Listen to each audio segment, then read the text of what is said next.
19వ ఏట అలాంటి ఆలోచన వచ్చిందో చూడండి. ఓన్లీ 19 సంవత్సరాలు, 19 years. ఎలాంటి కోరిక కలిగి ఉన్నాడు చూడండి. మనం ఎలాంటి కోరిక కలిగి ఉన్నాం?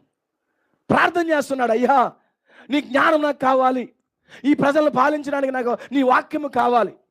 దేవుడు అన్నాడంట, నీ ప్రార్థన నాకు అనుకూలంగా ఉంది, నీ ప్రార్థన నాకు అనుకూలంగా ఉంది, నీకు జ్ఞానముతో పాటు సకల ఐశ్వర్యములు నీకు ఇస్తాను అన్నాడు. ఆమేన్.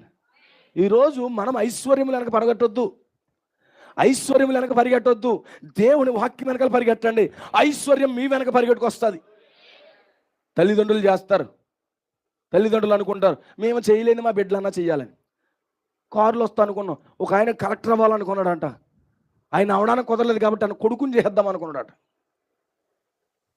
ఆమేన్. అలాంటివి నమ్మకండి. బైబిల్లో ఒక మాట ఉంది, ఒక మాట పట్టుకున్నాను, దేవుని సాక్షిగా బలిపీడని చెప్తున్నాను.